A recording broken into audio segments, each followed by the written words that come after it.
What's going on? This is Hayden Jamal of HaydenJamal.com, Motif Legend, the brand, back with another video. Today, I wanted to talk about overcoming some of these small little things that might be preventing you from getting really good quality vocal recordings. Without further ado, let's get into it.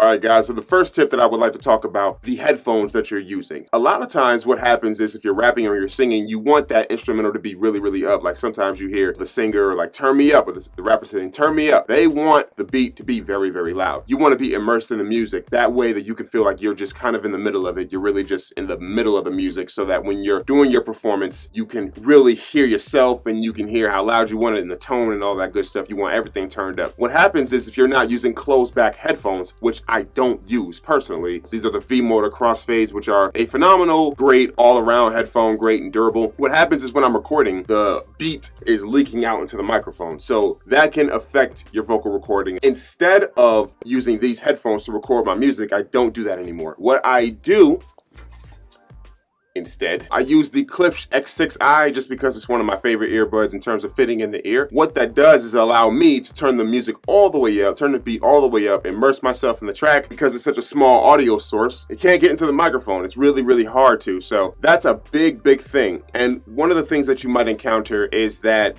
because you're putting the earbuds in, so you're putting the earbuds in, you do this, it can kind of tug or whatever, especially with my audio interface on the other side of the room. So what I would suggest is trying to find a clip that can go onto your shirt, and so it can take some of that weight off. So I think you'll get a better vocal recording. It's helped me tremendously, especially with my last few recordings. So you don't have to use traditional isolation earbuds like a Klipsch. You can also use a Shure earbud or a Westone earbud. If you want me to do a countdown of some of the earbuds that I would use, let me know and I'll go ahead and do a countdown. In terms of just getting better vocal recordings, that's one of my tips. Whenever you are recording your music, make sure that you're not overdoing it with your vocal. So there are like three, I would say, basic, levels to this when it comes to recording your music. One, you have the very much monotone way of delivering something. I suggest you treat Hayden like you know it's all done. And they getting hurt because they thinking this all fun. Cause I'm here to win like your girlfriend's a twin. You don't know whether or not you're fucking with the wrong one. Then you have the super amped up, just I'm about to kill it. I suggest you treat Hayden like you know you all done.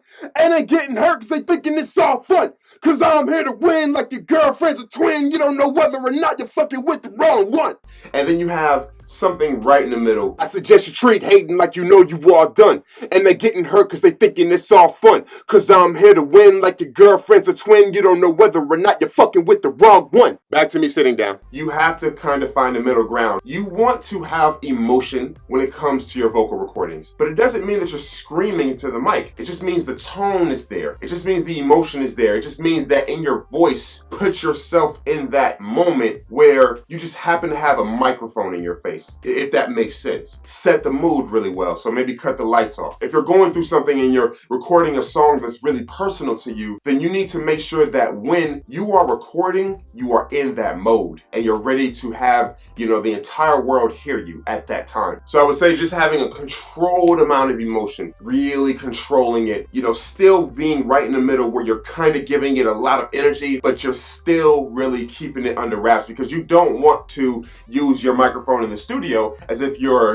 performing in front of 50 or 60 or 100 or 2,000 people. That's not what you're there to do. You're not there to do that. But you have to remember that this microphone and this studio recording is supposed to be in an ideal setting. So the last tip that I would give everyone is that if you're working on a specific project, you have to start doing things very similarly when it comes to the recording process. That means that when it comes to your interface, stop messing around with the volume up and down in terms of the gain. Stop messing with the gain. Use the same gain on every single track when you record your vocals. The idea behind this is that when you decide to, let's say, put a project out, an EP, an album or whatever, you want it to kind of have the effect that you recorded all of these songs in the same day from pretty much the same place, especially when you're an independent. Now, if you are, you got a big budget, of course you could work with, a bunch of different mixing engineers and mastering engineers and they can all blend it all together to make it all sound like it came from the same place. But usually if you're probably watching these videos and you're probably doing these things from home just like me, what you want is that consistency. You want that consistent kind of sound. When you listen to your favorite artists, and I mean analyze them, you'll see that, you know, it sounds like it was all recorded relatively around the same time, and that's ultimately what you want to go for when you're recording an album or an EP or anything like that. So always try to keep things very consistent so that when you're mixing or when you have a mix engineer, he can know exactly what you're looking for the first or second time around, or however you like to do it. All right, well, that's my time. My name is Hayden Jamal of HaydenJamal.com, Motif Legend. So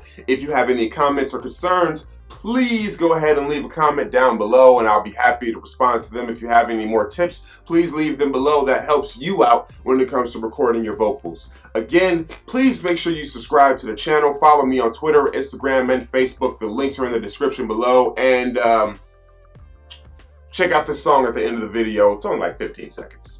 Gang like Jimi Hendrix fingers on the grind, putting on for the city. Shout out girls who's bartending with a big old booty with the big old titties. Got an old school flow with an old school dance. Crispy pants with no loose ends. Too damn cool with the Goku stance. Pants all white like the Ku Klux Klan. Really give a damn about what you said. Hold up, man, let me call my friend. He gon' set up to turn up for the weekend. Set up to turn up for the weekend. Yeah, my attempt to freestyle some stuff just really went bad, so I just used a couple of bars from my 6 p.m. in New York cover to Drake's song.